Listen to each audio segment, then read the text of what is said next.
Os, os encontros de humanismo têm como objetivo democratizar conhecimento, democratizar informação e democratizar a Constituição. A gente quer dar ao poder originário a compreensão daquilo que ele originou, pelas mais diversas discussões, pelos mais diversos debates, dos mais diversos temas. Hoje, crianças e adolescentes na Constituição, como eles se revelam como esses protagonistas dentro da nossa lei maior, da nossa Carta Magna. Né? É um tema profundo na sociedade, que é a proteção dos direitos dessas crianças no Brasil. Né? E essa Constituição de 1988, assim como o Estatuto da Criança e do Adolescente, que é o ECA, são marcos que garantem esse reconhecimento da maneira devida. E reconhecimento esse que tratam a criança como sujeito de direitos assegurados a sua proteção, o seu bem-estar. E como nos lembra sempre a querida Adélia Prado, né, a infância é impregnada de eternidade. E isso é um fato, porque, como eu costumo dizer, a infância é um território que a gente pisa o resto da vida. Tem coisas que são construídas ali que vão nos acompanhar definitivamente até onde nós pudermos ir. E esse olhar poético da Adélia e aquilo que está positivado na Constituição nos convida a refletir sobre como as crianças, pela sua pureza e pela sua presença, nos revelam questões tão importantes da vida mesmo. E para entender melhor como esses direitos são aplicados na prática, nós temos a honra de conversar com a professora e ilustre advogada, brilhante advogada, doutora Cássia Leles, especialista, né, em direitos das famílias, e é importante que nós possamos esmiuçar esse assunto e não negligenciá-lo de jeito nenhum. Professora, seja muito bem-vinda a essa conversa. Muito obrigada, Pedro. Primeiro, eu queria agradecer realmente esse convite, né? Eu me sinto muito honrada receber esse convite para participar dessa live, tendo em vista que a gente tem acompanhado aí o trabalho de vocês, né? Essa frente humanista que tem desenvolvido um excelente trabalho aqui na sociedade, aqui, posso dizer, não só no estado de Sergipe, mas a nível nacional mesmo, com grandes nomes que vocês têm trazido aí para trazer esse debate e essa discussão. E aí eu só venho, né, eu me sinto realmente lisonjeada de participar aqui também desse momento. Eu acho muito importante trazer essa temática, né, porque na realidade muitas vezes é esquecida, né, passa despercebida, e isso historicamente a gente tem uma dívida histórica com a criança e com o adolescente, e na realidade a partir da nossa Constituição Federal é que há uma mudança, né, radical em relação ao tratamento com a infância. Então, isso é de suma importância. Então, a pergunta que você faz é em relação à questão de ser sujeito de direitos, não é isso? A gente começa justamente com isso, como eu acabei de citar nesse momento introdutório, a Constituição eleva a criança a esse lugar de sujeito de direitos. Mas o que significa dizer exatamente isso, professora? Então, muito bem. Primeiro, né, eu gostaria aqui de, né, nós estamos tendo a presença ilustre, né, da minha ex-aluna Lívia Sobral. Muito obrigada, Lívia, por estar aqui, né, nos ouvindo. Muito obrigada pelo prestígio. E veja, é importante isso. Essa pergunta é bastante significativa, porque a gente primeiro tem que remontar historicamente aí como era dada como era tratada a criança, tanto na questão social como na questão jurídica, e a invisibilidade da infância, né? Então, a infância, a criança sempre foi tratada como objeto, né? Como coisa, como um bem pertencente a alguém. E aí há necessidade, então, né, de se reconhecê-la enquanto sujeito de direitos. E o que isso quer dizer? Na realidade, nós tínhamos uma legislação, né? Nós tivemos dois estatutos. Na realidade, nós tivemos dois códigos de menores, o de 1927 e o de 1979, que tínhamos aí uma visão menorista, né? Que visava e principalmente aplicava uma doutrina da situação irregular, então era voltada a essa tutela, a essa proteção em relação aos menores, às pessoas em situação de vulnerabilidade, e havia uma visão discriminatória e preconceituosa em relação à infância. E essa mudança, a necessidade de tratamento jurídico para assegurar os seus direitos, ela vem a partir de quê? Vem a partir de várias lutas, movimentos sociais, né, que tiveram a coragem de buscar exatamente o reconhecimento desses direitos. E também a partir do reconhecimento da proteção internacional dos direitos humanos. Né? Então, a partir dessa visão constitucional, né? E a partir do reconhecimento na legislação internacional que assegura o reconhecimento de direitos humanos, o Brasil incorpora essa visão e aí, baseada na nossa Constituição, que é uma Constituição cidadã, que redemocratiza, que tem aí esse viés baseado nos fundamentos da dignidade da pessoa humana. Então, a partir desse reconhecimento de que crianças também, né, são pessoas dotadas dessa dignidade humana e, portanto, isso quer dizer o quê? Ser sujeito de direitos, ser pessoas dotadas desses direitos que devem ser assegurados e protegidos, né? Não somente considerado como coisa, como objeto que devem ser tutelados, mas são protagonistas da sua história. E, portanto, elas possuem esses direitos que devem ser assegurados. Então, nossa Constituição Federal, lá no artigo 227, que é, né, para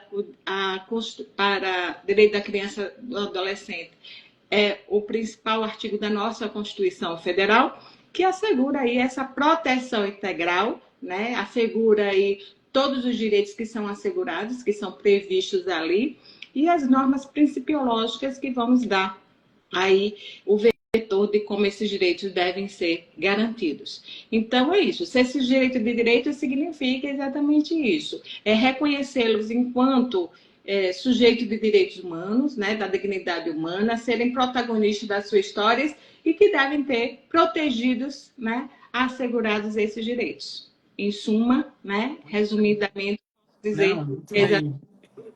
Não, muito bem, brilhantemente.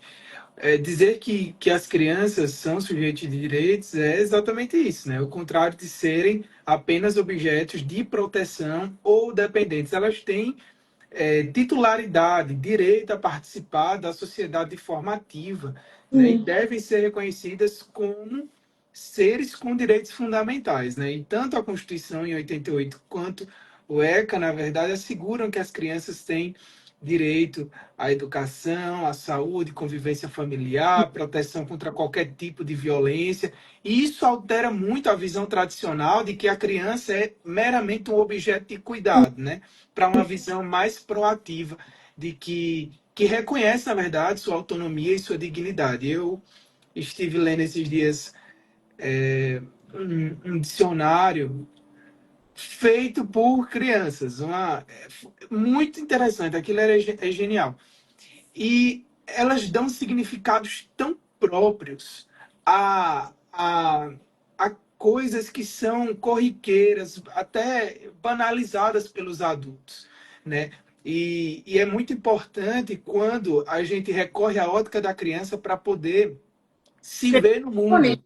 Sim, para ser protagonista, para para ser poder... protagonista. É, E para se ver no mundo, eu acho que a operação do direito, especialmente do direito civil e, em suma, do direito das famílias, pela ótica da criança, é a perspectiva de um direito melhorado também, né? Então, eu acho que é interessante mais observar isso. é interessante que quando você coloca, né, acho que numa visão anterior à nossa Constituição, muito se falava assim, não vamos... e aí quando se vem com a preocupação de assegurar direitos à criança e adolescente, vamos protegê-las porque a criança de hoje é o adulto de amanhã. Mas não adianta a gente só pensar quando ela for adulta, você tem que pensar o já, o agora, porque senão ela não chega nem lá, né? Tanto é que tem uma coisa que o Pedro Hartung, que é do Alana e que também é diretor de pesquisa em Harvard e tal, colega querido, fala assim que a gente tem que banir um pouco esse conceito de que as crianças são o futuro. Não, elas são o presente, né? Então, é urgente trazer essa leitura para mais perto. E a Constituição de 88 foi considerada um marco na proteção dos direitos das crianças, porque mudou a maneira como nós nos relacionamos no direito com elas e, enfim, com o seu lugar no mundo. Mas, professor, o que mudou de forma mais significativa a partir da Constituição de 88 para as crianças e os adolescentes? Então, é importante porque nós tínhamos no ordenamento jurídico brasileiro, né, como eu já falei anteriormente, nós tínhamos códigos de menores, né? E o Código de Menores de 1927, depois ele foi alterado em 1979, mas com o mesmo espírito, né? Na realidade, praticamente ratificando o que já estava previsto no código anterior. E era um código menorista, que objetificava a criança, entendia, né, a tutela do Estado, colocava a criança nesse lugar. E aí a importância, né, da Constituição Federal, que a partir desses movimentos sociais, dessas lutas, dessa redemocratização, e também fundada naquilo que as normas internacionais a gente incorporou também no ordenamento jurídico brasileiro. Então, isso foi de suma importância, essa mudança, né? Essa mudança de paradigma para assegurar o quê? A proteção integral, né? Na realidade, você sai daquele lugar de colocar a criança somente proteger aquelas, né, da tutela em relação àquelas crianças que eram consideradas vulneráveis, e aí vem, então, uma mudança significativa de assegurar e trazer principiologicamente vários, né, a verdadeira proteção. Então, nós temos aí essa grande mudança, que é considerar criança e adolescente enquanto sujeito de direitos, assegurar elas dotadas, né, de dignidade humana, e traz vários princípios, né, como o princípio da prioridade absoluta, o princípio da proteção integral, do melhor interesse da criança, todos esses princípios que mudam radicalmente a visão que nós tínhamos na legislação anterior, antes da Constituição Federal, para a partir daí, né, e aí determina, inclusive, a necessidade de um novo ordenamento, de uma mudança radical na legislação infraconstitucional para adequar esses princípios e colocando como obrigatoriedade a responsabilidade de todos, né? Porque você veja o que dispõe o artigo 227 da Constituição Federal, que é dever da família, da sociedade e do Estado. Então, todos nós temos a corresponsabilidade de assegurar essa proteção integral. Né? Então, na realidade, é importante essa coparticipação, né? Essa participação colaborativa para assegurar para que nenhuma criança tenha seus direitos negligenciados, violados, né? Seja vítima de qualquer violência. Então, isso é importante. Então, há uma mudança significativa, uma mudança radical na legislação brasileira a partir da nossa Constituição Federal, colocando a criança, né, como centro aí, né, do olhar de proteção, e aí a necessidade, inclusive, de uma nova, né, de uma mudança, né, porque na realidade a visão que se tinha nos códigos de menores não correspondia aos princípios que eram trazidos na nossa Constituição Federal, que vem a partir do olhar também dessas normas internacionais de proteção aos direitos humanos. Então, essa superação da doutrina, da situação irregular, né, que simplesmente era essa a visão que se tinha. A visão menorista, que infelizmente, Pedro, eu posso lhe dizer, posso lhe assegurar que a gente ainda tem uma herança, infelizmente, né, dessa visão preconceituosa e ainda se instala, né, na visão cultural na nossa sociedade. A gente ainda precisa superar. E eu acho, por exemplo, o uso da terminologia tem muita importância, né, os significados e significantes. Então, veja, quando você utiliza o termo menor, ele se remonta àquela visão, né, da objetificação da criança. E isso é um problema. A gente precisa superar esse modelo, né, sistema de tutela, e a gente precisa reconhecer esse protagonismo da criança e adolescente e essa essa proteção integral dos direitos para que elas tenham esses direitos. E essa visão, ela precisa ser também estabelecida a partir de deixar para trás a denominação, por exemplo, do termo menor, né? Porque nos remonta, nos dá a ideia ainda de quando, do preconceito, inclusive, da forma como a criança é tratada e nessa visão, o que é a visão menorista? É a visão ainda de que crianças e adolescentes que eram abandonados, negligenciados, não tinham seus direitos assegurados, essas sim eram consideradas menores, né? Então, esse Código de Menores que era voltado tão somente para essas crianças. E a Constituição Federal, ela amplia essa visão, assegurando a proteção integral a todas, a universalidade das crianças. Isso é uma mudança bastante importante, significativa, e que a gente precisa incorporar, né? Implementar de verdade.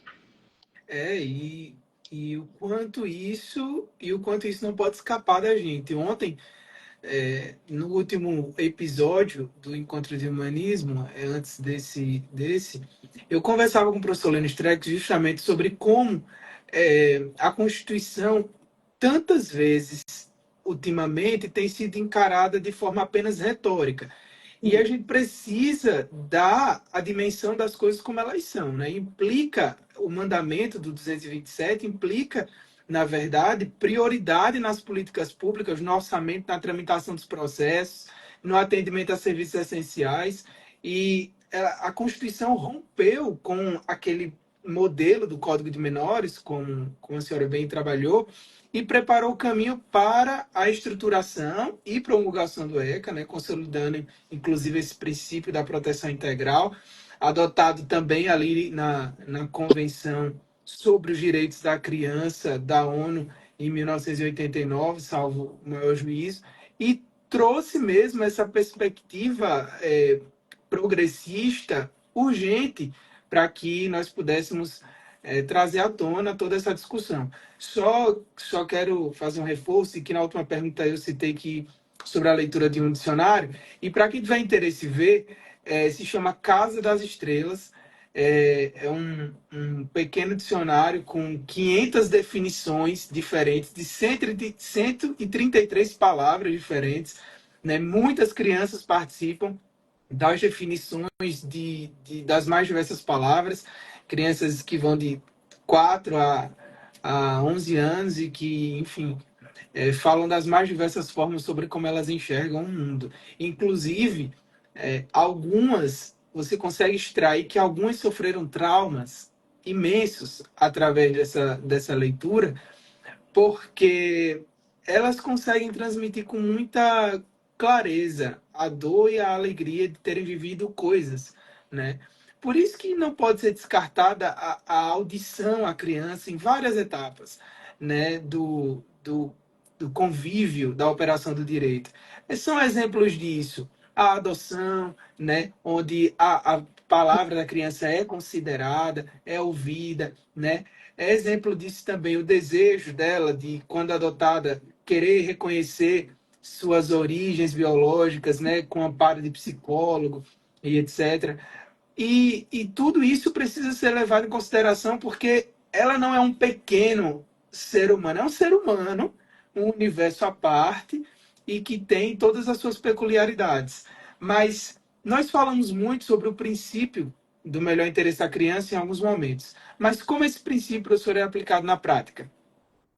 Antes de falar nisso, só voltando um pouquinho no ponto que você falou, Pedro, mas é isso, né? O protagonismo é tudo, né? Dar voz, né, para que elas falem, que é aquele velho ditado, não falem de mim sem mim, né? Então você precisa, o lugar de fala. Então a criança precisa ser ouvida, precisa ser compreendida, precisa saber como ela pensa, o que ela pensa, né? Então, tudo isso é necessário. Então, na guarda, na adoção, é necessário, e a Convenção Internacional aí sobre os Direitos da Criança segura. Né? Inclusive, ela tem o direito de silenciar se quiser, ela só tem o direito de falar se assim entender necessário, né? O direito de fala, tudo mais. Mas isso é de suma importância. E aí agora vem a pergunta sobre, né, o princípio do melhor interesse, em que isso como ele se concretiza, né? Na realidade, veja, em primeiro lugar, precisa compreender que esse princípio significa dizer que as ações e as políticas públicas voltadas para a criança e adolescente, elas têm que ser, de fato, assegurar que os direitos sejam, de fato, assegurados e concretizados. Então, no caso concreto, você precisa analisar o que, naquele caso, é que vai assegurar. Porque, assim, as pessoas são distintas, né? As situações são distintas. Você precisa analisar, no caso concreto, o que é que vai permitir que assegure o pleno desenvolvimento, o desenvolvimento integral daquela criança, sem prejudicar qualquer direito. Então, na realidade, você vai analisar, de fato, né, as ações políticas, as decisões judiciais, elas precisam analisar concretamente o que vai viabilizar o exercício pleno dos direitos sem prejuízo, né, de qualquer direito. Então, que possibilite o desenvolvimento integral da criança. Então, veja que um juiz, por exemplo, quando ele vai tomar uma decisão, e nem sempre é difícil, viu, você aplicar esse princípio, porque há uma certa subjetividade na avaliação desse princípio. E aí, muitas vezes, um juiz, ele não tem, teoricamente, a capacidade ali de julgar e compreender o que, de fato, vai ser melhor para a criança. Às vezes, a pessoa, né, como eu ministro aula sobre o ECA, às vezes, quando a gente passa isso, parece que os alunos, de imediato, pensam que o princípio do melhor interesse é o que a criança quer. E nem sempre o que ela quer é exatamente o que é melhor para ela.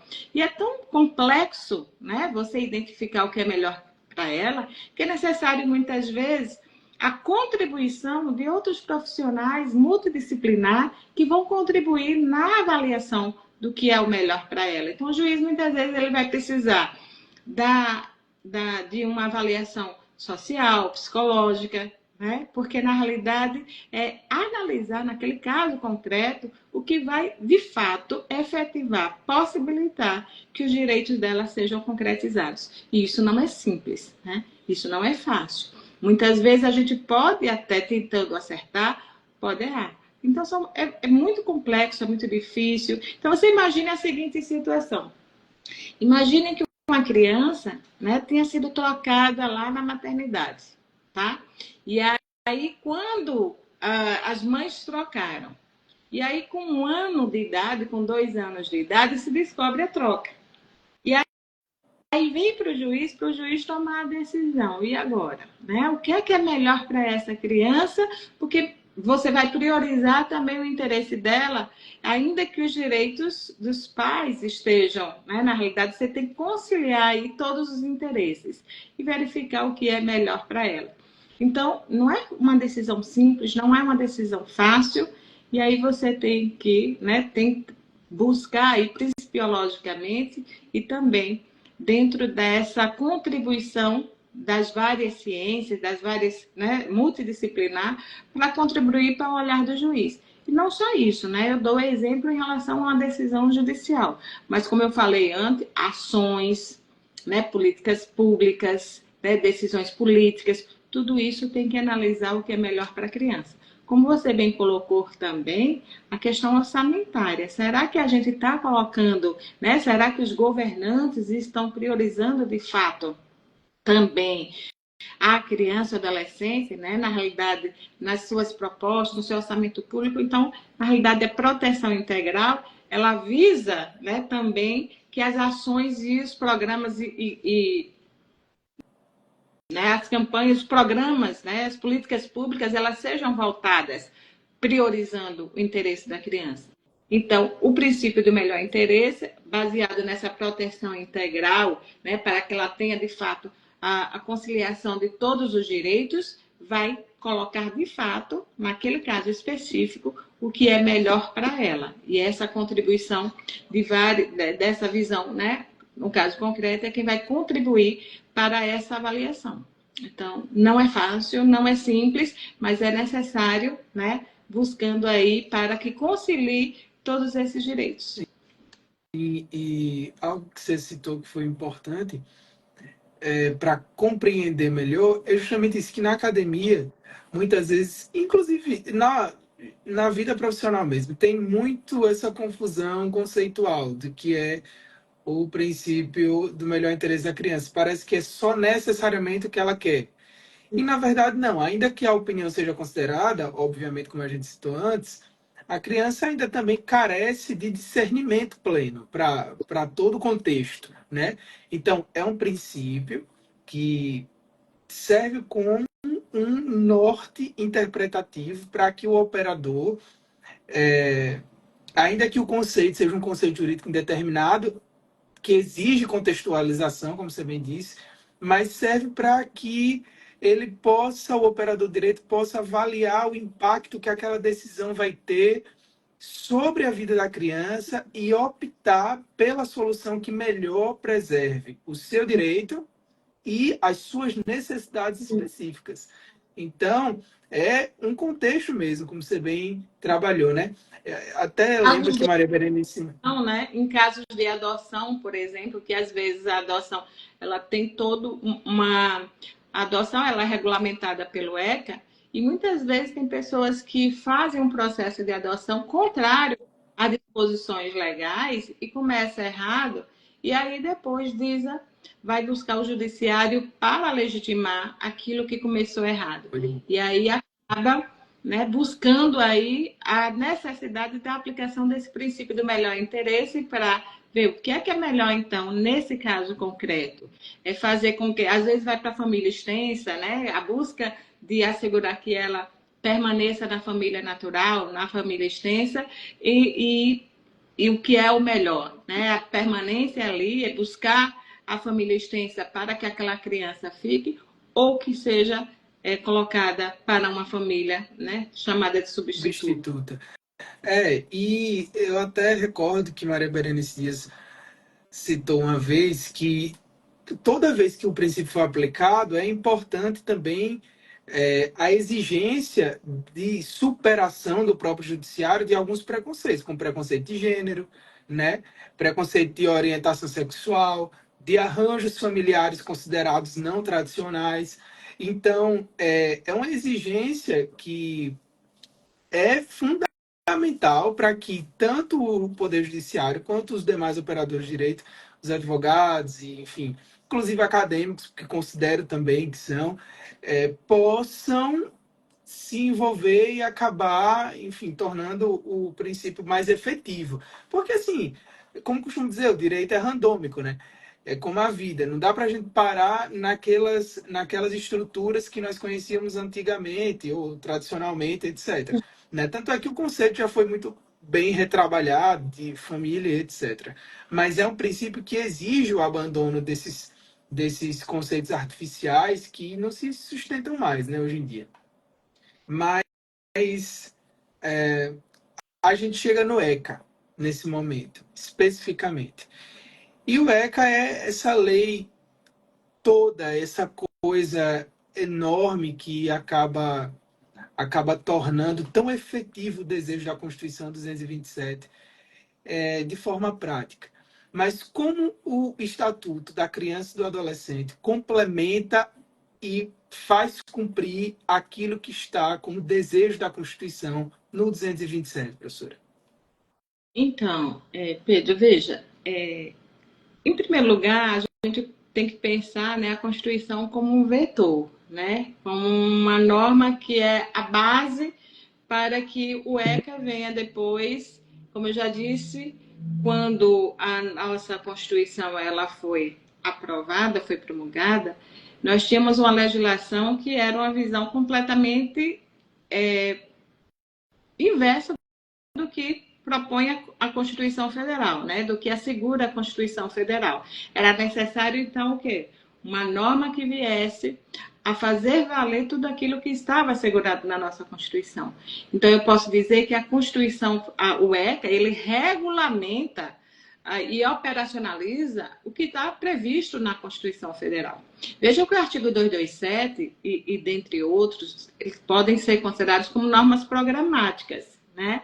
Na realidade, ela vai colocar lá como um dever ser, né? Um dever ser a ser alcançado, né? Objetivos a serem são objetivos estabelecidos visando que eles sejam de fato alcançados. E como colocar isso na prática? Como concretizar? Aí vem o ECA.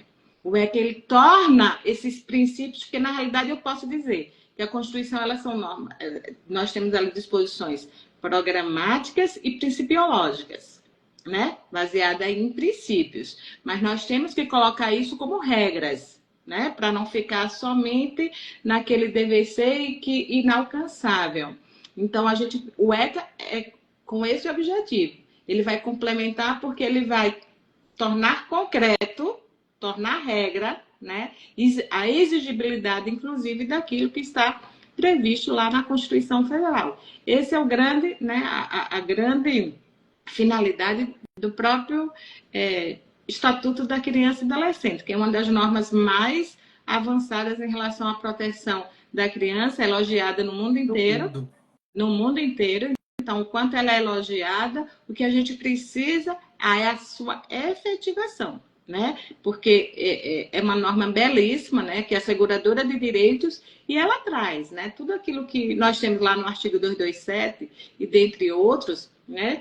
Mas ela ela vem lá de forma concreta. Por exemplo, se nós temos lá o princípio da proteção integral, do melhor interesse da criança, aí vem a Constituição Federal, vai falar em relação ao direito à saúde, vai falar em direito à convivência familiar, né? Por exemplo, o artigo 19, o artigo 39, que fala sobre o direito à convivência familiar, vai assegurar uma coisa que é cultural, né? Que é necessário a gente superar, que é a cultura da violência. E aí assegura que toda criança tem o direito de crescer e ser educada sem o uso da violência, né? Então, nós temos aí várias normas que são complementares ao ECA, né? Que vem fazendo também fazer valer aqueles direitos que também estão previstos no ECA. Então, é isso. O ECA, ele vem o quê? Regulamentar todos esses princípios. Então, nós temos aí várias formas. Então, deixa de ser somente aqueles objetivos a serem alcançados, mas que passa a ser, no ECA, obrigações jurídicas concretas. Esse é o grande ponto, né? Então, ela passa a ser... Existe, então, no ECA, a exigibilidade e como, né, de fato, e esses direitos que são baseados em princípios, eles se tornam concretos, né? Então, é a concretização desses direitos. Então, eu acho que esse é o grande diferencial aí, né? O grande ponto que a gente pode estabelecer, essa complementarização do ECA, né? Da Constituição pelo ECA. Então, não só o artigo 227, né? Mas veja que o artigo 227 né, o principal. É o comando constitucional e o ECA, que é uma norma infraconstitucional, necessariamente para que as pessoas entendam que é uma norma que está fora da Constituição, ela concretiza esse comando constitucional do 227 e também dos outros que a professora citou. Detalha como deve ocorrer a proteção integral, organiza esse sistema de garantias também de direitos, define responsabilidades, né, sanções, inclusive, e também estrutura órgãos como os conselhos tutelares. Exatamente. Que muita gente conhece, especialmente no interior, muita gente sabe que o órgão existe, mas ela ainda tem aquela visão punitivista e absolutamente rasa do que é o Conselho Tutelar. Então, já que a gente tocou nesse assunto, professora, qual é o papel do Conselho Tutelar na proteção dos direitos das crianças e adolescentes, né? E quando as pessoas ou famílias devem procurar esse órgão? Veja, como você bem falou, né? Que o ECA ele concretiza, torna, né, regras aí tudo que está na Constituição Federal, nesses princípios. A gente começa o artigo 227 dizendo o quê? É dever da família, da sociedade e do Estado. Então, vem o ECA, vem dizendo quais são as responsabilidades do Estado, qual é a responsabilidade da família, qual é a responsabilidade da sociedade e as suas devidas responsabilizações, né? Na realidade, diz as atribuições e também cria essa rede de proteção, né? O sistema de garantia de direitos. Então, isso também está estabelecido no ECA para deixar claro quais são as atribuições. Dentro das formas da participação da sociedade, nós temos o Conselho Tutelar, que veja que, né, a participação da sociedade. Estamos aí frente que É muito interessante isso é muito interessante. É uma coisa tão simples, é uma frase tão simples, mas é muito interessante. É um instrumento mesmo, Sim. introdutoriamente, é um instrumento de participação social no dever constitucional de proteção da criança. Exatamente. E assim, eu realmente, é, obviamente sabia disso e compreendia isso, mas não com essa leitura tão simples, por exemplo. É uma frase muito curta e simples, mas que é muito esclarecedora. Pode continuar, professor. Então, aí o papel do Conselho Tutelar, né, como inclusive representante aí da sociedade, né, no exercício de quê? De zelar pelos direitos da criança e adolescente. Esse é o principal papel, função do Conselho Tutelar. Ele vai zelar para que esses direitos sejam assegurados, protegidos, né, em especial quando esses direitos estiverem ameaçados ou violados, né? Então, essa é a principal função do Conselho Tutelar. E aí, a busca, né, qualquer pessoa, porque na realidade, como nós temos aí o dever de todos nós somos responsáveis para colocar a salvo de qualquer risco, de perigo, toda criança e adolescente, né? Não é... Assim como nós temos lá no direito da proteção à mulher, que aquele ditado, o velho ditado antigo que está superado, em briga de marido e mulher não se mete a colher, né? E aí isso já está superado. Imagine isso em relação à criança e adolescente. Então todos somos responsáveis em relação a proteger a criança e adolescente, né? Então cabe também, se uma criança está sendo vítima, seja de negligência, de violência, de abandono, seja do que for, se os seus direitos estão negligenciados, violados ou ameaçados, todos somos responsáveis.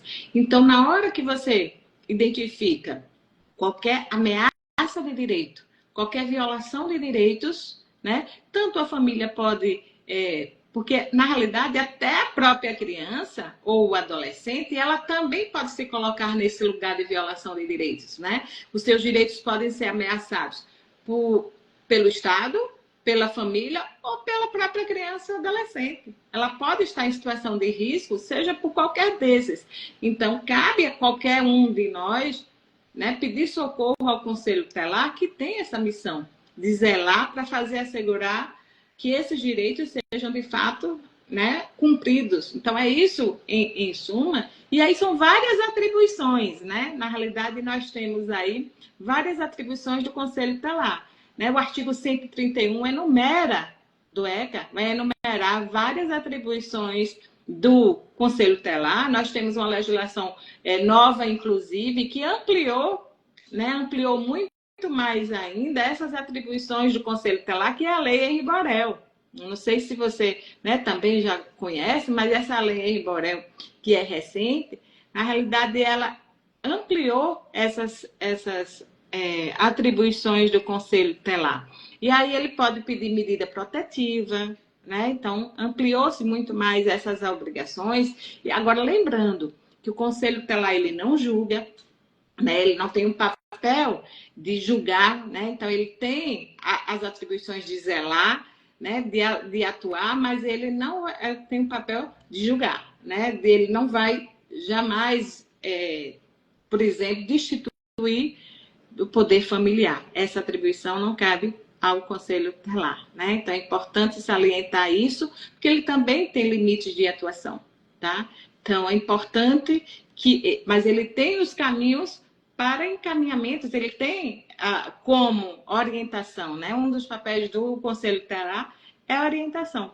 E veja que ele está muito mais ali, ele está muito mais próximo à sociedade, muito mais perto da população, para ele ter o olhar. Muitos juízes dizem assim, o Conselho Tutelar são os olhos do juiz, porque o juiz às vezes está lá mais distante, né? E o Conselho Tutelar está ali no dia a dia, né? É muito mais acessível do que o Judiciário, do que o Ministério Público, e às vezes ele tem essa relação, né, mas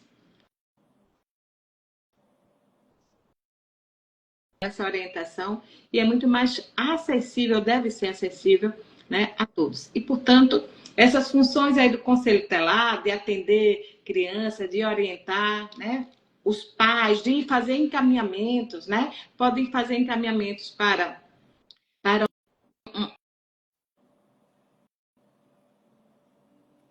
várias atribuições, o artigo tem vários incisos que estabelece aí quais são as atribuições do Conselho Tutelar. Pois é, e a gente não pode perder a essência do que ele significa, não é? Do que ele significa. E o que está lá no ECA, no 136, é justamente o quanto esse órgão, né, autônomo e não jurisdicional, como inclusive você citou agora um pouco, tem competências importantes, inclusive na minha visão mesmo, para a capilaridade assim, e efetividade dos direitos infantos juvenis nos lugares pequenos, porque assim, basicamente todo lugar tem o Conselho Tutelar, né? E deve ter, nós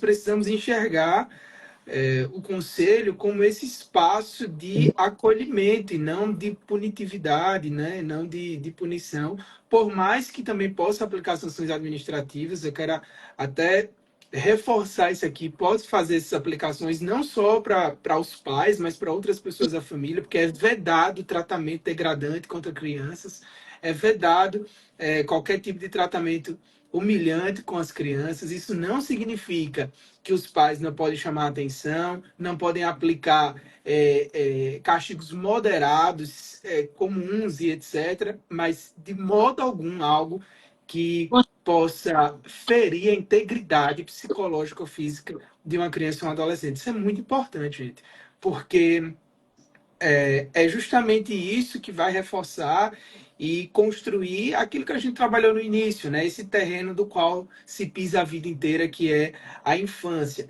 Então, ainda que o conselho, inclusive, aplique essas sanções, não ficam prejudicadas, por exemplo, outros encaminhamentos judiciais, etc. Como a professora bem falou, até porque uma coisa não é impeditivo da outra, não é? Mas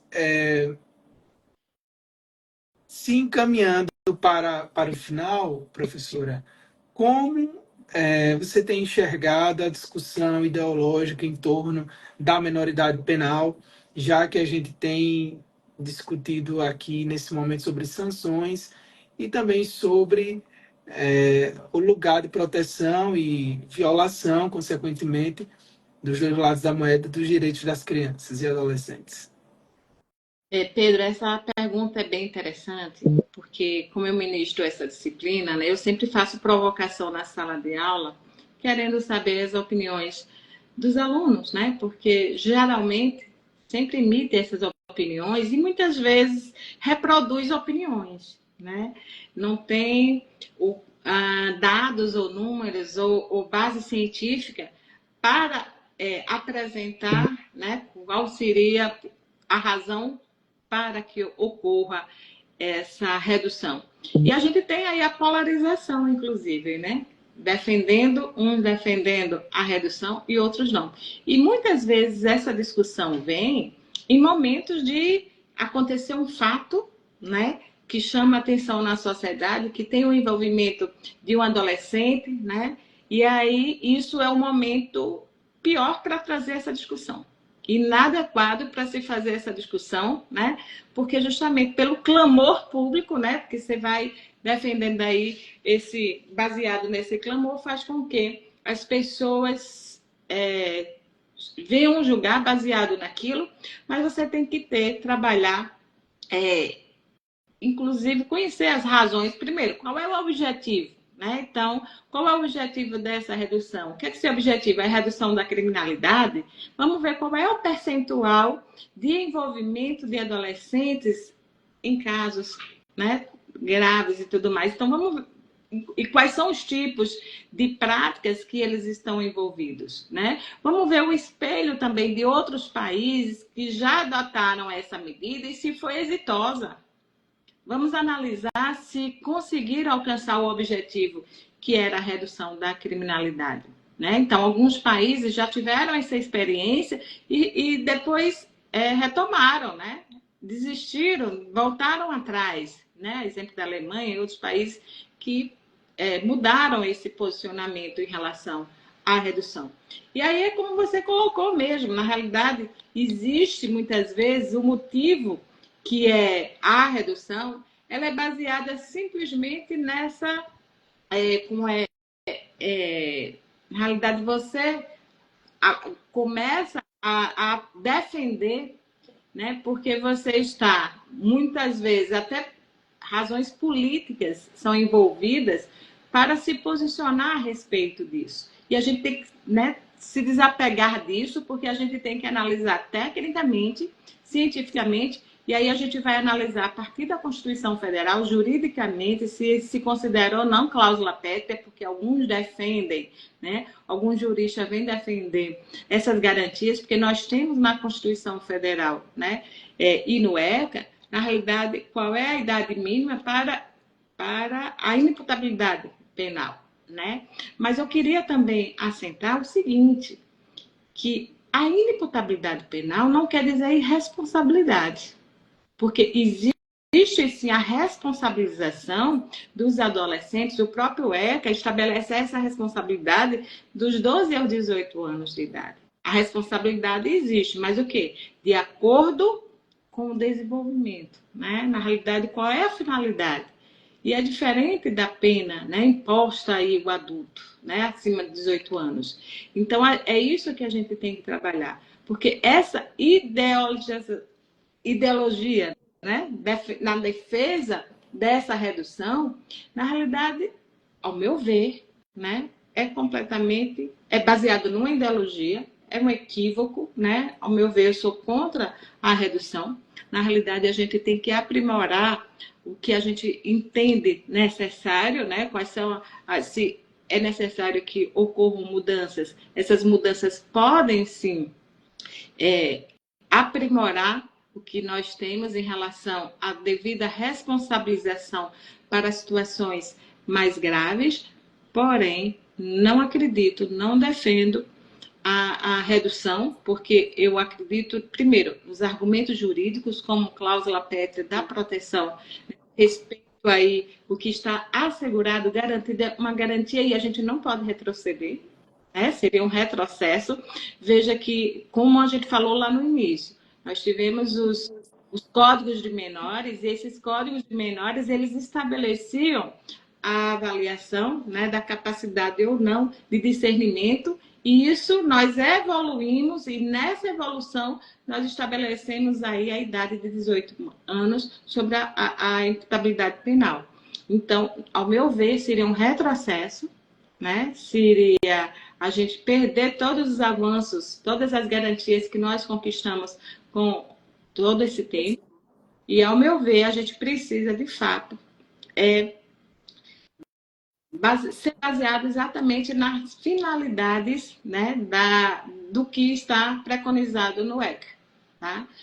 Fazer valer essa... O que é que eu quero? Na realidade, observar qual é a finalidade dessa responsabilização. Vamos aprimorar o sistema socioeducativo, né? Vamos trabalhar as causas de que um adolescente está envolvido nesses atos aí ilícitos. Então, vamos trabalhar as causas. Ainda que diga assim, mas isso vai ser a longo prazo. Mas, enquanto isso, a gente não vai tomando as medidas necessárias e vai responsabilizando simplesmente, né, buscando o caminho, talvez, que mais agrade a população. Meu ver, muitas vezes isso, né? E assim, tem tanta coisa problemática nisso. Tem tanta coisa problemática nisso. Daria um encontro de humanismo para tratar só desse assunto, isso, como inclusive a senhora até me disse. Mas é isso mesmo. Eu fui dar uma entrevista um dia desse e me perguntaram exatamente isso. Disseram, mas o que é que você acha? Você defende tanto a Constituição e você acha correto que os menores, me fizeram a pergunta, os menores sejam inimputáveis dessa forma e não tenham e não se exista nenhuma medida para punir? Eu disse, não, na verdade, e quando eu respondi, eu disse, na verdade, sua pergunta ela vem cheia de desinformação, né? Porque a redução da maioridade penal confronta princípios básicos como proteção integral, prioridade absoluta, mas o artigo 228 da Constituição é claro, não há discussão. Menores de 18 anos são penalmente inimputáveis, mas sujeitos Não a quer medidas ser irresponsável. socioeducativas. Sim, Como a senhora bem disse antes, o debate, muitas vezes, por estar contaminado ideologicamente, o debate, muitas vezes, por estar contaminado ideologicamente, ele se perde e ignora que, né, que esse sistema socioeducativo ele já prevê responsabilização, sim. mas com foco em reeducação, Essa né? situação. Então, quando a gente diz que, inclusive, o ECA trata internação como a medida mais abrupta a ser feita, mais equidistante a ser tomada, é em casos de fato, onde os atos infracionais sejam cometidos com grave ameaça, violência, etc. Mas prevê, né? E prevê outras medidas também. Então, a gente não pode permitir que a contaminação desse debate contamine até a academia, porque é isso que está acontecendo. Inclusive, os debates de humanismo que venho tratando há muitos anos surgiram por causa dessa contaminação que deixou a ciência abafada, por causa da paixão política, da ideologia. Isso. Então, é problemático. E acho e acredito, na verdade, acho não, porque ciência não tem achismo, tem que se determinar que se acredita. Eu acredito, na verdade, no que os dados se colocam, Isso. né? E, assim, os dados, pelo menos os últimos que tive acesso, são muito relacionados a como isso é ínfimo, né? No Brasil, 0,9, É, sabe, salvo engano, é por cento de crimes que foram cometidos são praticados por adolescentes, isso. né? Então, e desse E é total, raro, e é uma parte ainda raro, menor é de homicídio ou e tentativa de é homicídio. raro, os casos mais graves, é por isso que muitas vezes são alardeados e tudo mais, mas você veja o quanto se tem, né? Então, na realidade, a Verdade. gente. Na verdade, sabe o que eu acho, professor? Eu Sim, acho assim, que aí já é achismo mesmo, porque não tem como afirmar. E aí eu acho, né, que, na verdade, quem tem esse tipo de discurso só quer inverter o pacto constitucional mesmo e criminalizar a infância vulnerável. isso. Só isso. Porque as crianças e adolescentes que se veem envolvidos nessas tramas, normalmente, são crianças e adolescentes que estão marginalizadas historicamente e que foram empurradas ali pela necropolítica, mesmo por essa política do esquecimento. Então, quem tem esse discurso da redução da maioridade penal, da minoridade penal, para que as crianças sejam punidas a todo custo, só esconde por trás disso essa tentativa mesmo de inverter esse pacto constitucional do 227 e desse compromisso constitucional que envolve a humanidade, porque é um pacto humanitário que convoca Estado, sociedade e família para que se envolvam diretamente nisso e criminalizar a infância vulnerável. Porque, Mais uma vez. repito, é a infância e a juventude, ou seja, as crianças e adolescentes que estão historicamente marginalizadas, esquecidas pela necropolítica, por uma política de esquecimento, de abandono, que normalmente estão envolvidas nessas tramas da criminalidade, envolvidas nas tramas das organizações criminosas e que são usadas como Falcão, Avião, Olheiros do crime organizado, do tráfico organizado, e tudo isso se dá, sim, por essa falta de observação a esse mandamento constitucional. Então, esse discurso leviano e desonesto intelectualmente, digo isso porque tem muita gente que tem conteúdo intelectual que defende esse tipo de afirmação, de que é necessário acontecer a minoridade penal, a redução da minoridade penal, só esconde isso. Criminalização da infância vulnerável e tentativa de inverter esse pacto constitucional. Então, a senhora falou brilhantemente, acho que Não há mais o que ser dito sobre isso, além de que observem-se os dados. Porque nós não podemos fazer essas afirmações por uma paixão política. Nós estamos lidando com vidas, não são objetos. Né? O sistema penitenciário brasileiro está sob um regime de inconstitucionalidade, conforme a arguição de descumprimento de preceito fundamental que o Supremo julgou no último ano. Nós não podemos, em 2024, nós não podemos ignorar isso. Tirar uma criança das circunstâncias e das sanções que são colocadas pelo ECA para que ela seja colocada dentro de um sistema penal na situação de estado de inconstitucionalidade, conforme os ministros afirmaram e julgaram, na verdade, reafirmar que se está de acordo com essa necropolítica, essa política de esquecimento. Então, é inadmissível. E isso até, desculpe que eu estou me alongando, mas isso mexe comigo, porque mexe com aquilo que está afirmado constitucionalmente. Nós não podemos admitir que operadores de direito tenham isso na língua, tenham isso na boca, porque isso é contrário a os juramentos que foram feitos, a tudo aquilo que nós estudamos, a tudo aquilo que nós nos empenhamos em entender do direito. Isso é contrário, é analógico, é anticientífico afirmar isso, né? Então, a gente não pode fazer parte desse coro e vamos desmontar esse negócio, como a professora falou aí muito bem. Queria complementar, né? Acho que mais uma vez, eu acho que o importante, sabe, na realidade você trabalhar as causas, né? Você trabalhar os grandes problemas que existem, que é a desigualdade social, né? Na realidade, a falta de políticas públicas efetivas que assegurem aí amplamente, que assegurem esses direitos, né? Nós temos aí trabalhar a prevenção. Eu acho que esse é o melhor caminho para que a gente consiga, de fato, né, conciliar, né, essa segurança com, na realidade, você trabalhar a segurança com a justiça social. Esse é o grande, acho que é a grande missão, a grande preocupação.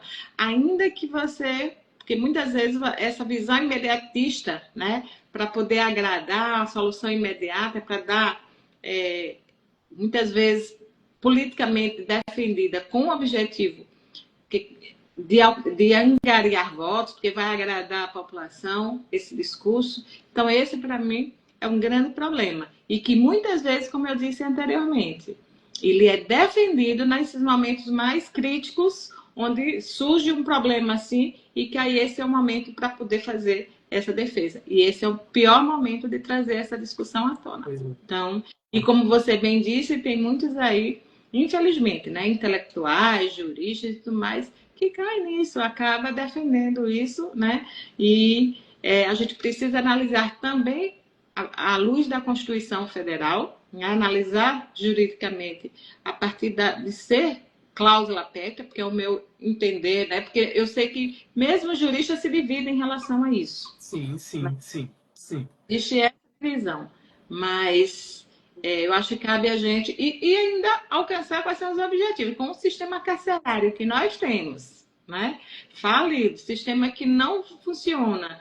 E o que é que a gente vai fazer, então? Acho que vai agravar o problema. E, na realidade, isso também é importante, né? Ser analisado. E como se também a gente pudesse ignorar o fato de que as internações que acontecem fossem nas melhores condições existentes, né? Quando não são, gente. A gente mescla falando privação de liberdade, mas na verdade, prisão. Sim. Não se difere muito, não. Então, assim, como é, né? Partir do princípio de conhecer a realidade, né?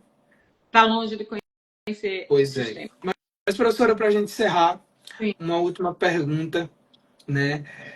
Como a Constituição... Não vai cair. Como? Uma hora de live não cai, não? Não. Tá. Aí, inclusive, todas as últimas a gente chegou, foi longe. Se não tivesse cortado, a conversa ia embora. A minha preocupação mas ainda bem que tem sido consumida.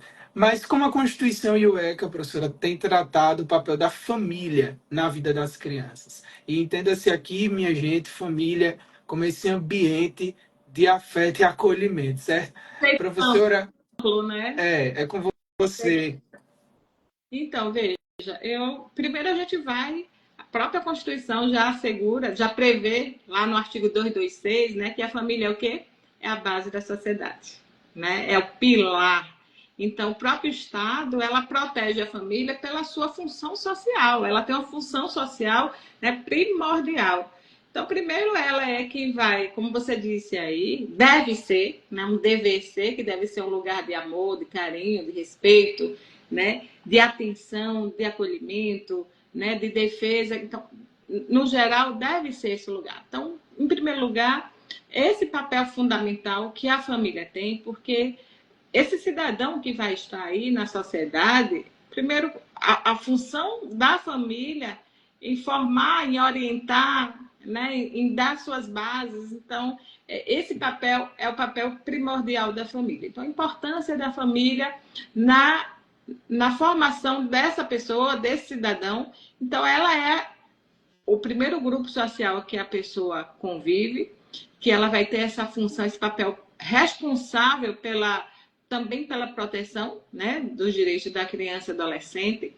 Então, isso é fundamental. Veja, se a família falha, isso também é um problema social, né? Um problema, por quê? Porque, na realidade, nós temos aí o dever do Estado em suprir as falhas da família, seja em relação à sua proteção, à negligência. Então, se a família funciona bem, se a família exerce primordialmente seu papel, a sua função, é claro que a gente vai ter uma sociedade formada por pessoas que estão com todos os seus direitos assegurados, né? Uma pessoa ética, uma pessoa, né, com os valores, né? Veja que ela vai formar os valores daquele cidadão. Então, isso é tudo, a família é tudo, né? Na realidade, ela vai ser a base dessa sociedade e que cabe ao Estado nesse conceito amplo de família, independentemente do modelo, né? Esse modelo plural. Importante a gente ver a família nessa, né, sem os preconceitos, se despir desses preconceitos para entender que toda família, né, desde que ela seja formada por esses laços, né, de afeto, de amor, carinho, de respeito, ela vai exercer um papel primordial. E aí, com certeza, toda criança que vai... E aí é primordial que o direito da convivência familiar.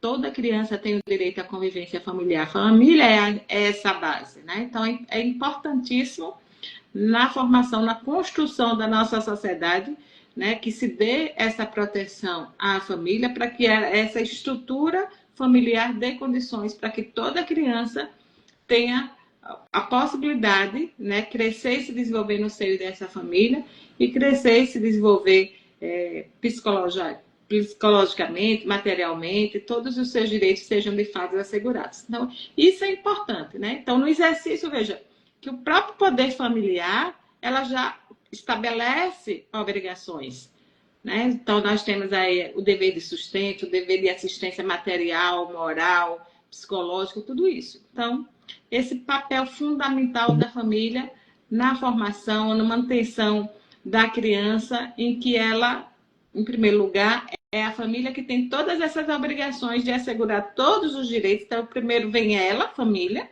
para depois, complementarmente, vem o Estado e vem a sociedade, né, visando aí fazer com que todos os direitos sejam assegurados e que a criança seja colocada a salvo de toda forma de negligência, violência, crueldade e opressão, como diz o artigo 227 da Constituição Federal. É isso aí. Acho que não tem mais nada que a gente possa complementar esta mulher falar. Minha gente, ela foi minha professora, tive a imensa satisfação de ter sido aluno e de ainda ser, porque professor uma vez, professor sempre, né? E tenho a imensa satisfação de dizer que quem não era tão familiarizado com o direito civil, apesar dos pesares, conheceu o direito de família e achou algo extraordinário ali.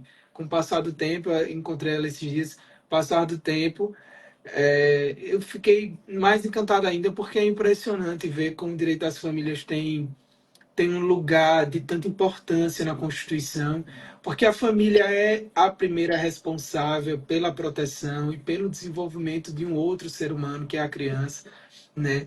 E a Constituição é quem assegura mesmo o direito à convivência familiar e afasta qualquer hierarquia entre os arranjos familiares, como a professora falou, inclusive os arranjos familiares mais novos que nós temos conhecido agora, né? E AVE, Supremo Tribunal Federal, porque ainda que nós possamos discordar, porque faz parte do processo do conhecimento técnico, da discussão científica, ainda bem que nós temos o Supremo Tribunal Federal, inclusive para discordar, ainda bem, porque se não fossem as suas decisões, em muitos casos, a omissão do Estado teria trazido muita opressão para muitas famílias diferentes, para muitas pessoas diferentes, em contextos diferentes, e que não se via como a maioria, né?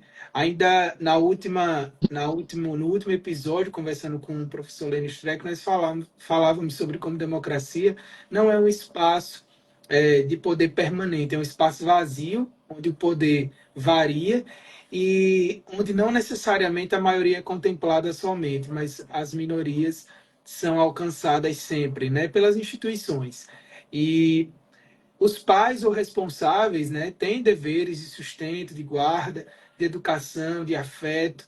E na ausência, inclusive, dessas coisas todas, é importante nós lembrarmos que há um direito a se buscar no judiciário todo o amparo.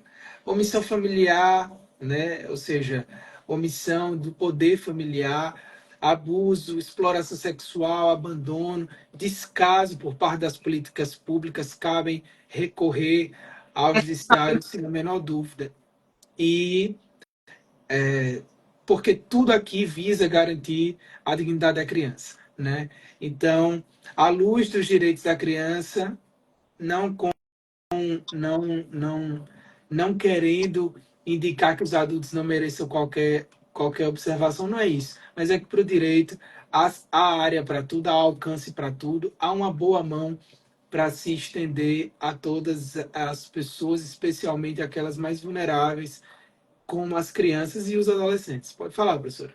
Não, é isso. Eu acho que foi perfeito. Você complementou muito bem. Acho que é, cabe, né? Veja, tem todas essas obrigações. A família tem direitos e deveres. E quando não cumpre esses deveres, cabe ao Estado intervir, inclusive, né? A intervenção do Estado para que cumpra essas obrigações, né? Então, o pai que não reconhece o filho, o pai que é negligente, o pai que viola sexualmente uma criança. Então, cabe ao Estado a intervenção. A primeira mão, a gente diz assim, não cabe ao Estado a intervenção mínima do Estado, né? Em relação às relações privadas, nas relações familiares. Mas quando nós temos aí o princípio do superior interesse da criança, a proteção integral, e aí o Estado vai intervir para que se cumpra e que se assegure essa proteção integral. Então, em regra, a família é esse lugar acolhedor, esse lugar de oferecer tudo aquilo que a criança precisa. Mas quando ela negligencia, quando ela não cumpre suas obrigações, inclusive é possível destituir do poder familiar, a consequência mais grave, né, em relação à relação familiar, e aí podendo, inclusive, colocar essa criança para ter uma família substituta, né? Então você veja o quanto é importante, porque quando não cumpre essa função, acabará, inclusive, desvinculando essa criança dessa família por não cumprir o papel principal, que era sua missão, né? Um munus público, né? Porque na realidade, inclusive, esse poder familiar são obrigações legais, né? Que a lei impõe, porque na realidade a criança precisa de alguém que assegure tudo isso a ela. Então, é isso. Muito bem, então, minha gente, nós tivemos aqui uma aula magna com a professora Acácia Leles, grande jurista, grande professora, grande cientista do direito, e que certamente vamos sair daqui mais conscientes da nossa responsabilidade nesse processo, porque é um pacto humanitário. A Constituição diz Estado, família e sociedade. Nós devemos estar atentos para garantir que as crianças sejam criadas e cresçam em um ambiente que favoreça o seu pleno desenvolvimento. Entenda esse ambiente como seu lar, mas também o seu país. País como um ambiente favorável para o seu desenvolvimento. Né? Porque, como diz Rubem Alves, que é um dos escritores mais fascinantes para se entender, as crianças, sem falar muito, nos ensinam muita coisa e muitas razões para viver. E a gente não pode descartar isso, né? A Constituição entende bem o quanto isso é um fato. Professora, muito obrigado, né? Estamos encerrando essa temporada de Encontros de Humanismo, que foi extraordinária, tem rendido demais nas mídias sociais. E nós voltamos com uma quarta temporada em breve, com convidados extraordinários. Então, eu peço a vocês todos que nos acompanhem. Professor, um abraço, muito obrigado. Eu que agradeço, muito obrigada por esse momento, né? Fico muito feliz, muito honrada mais uma vez. E só sucesso para vocês aí Que da bom, frente. que bom. Tchau, professora. Tá, até a próxima.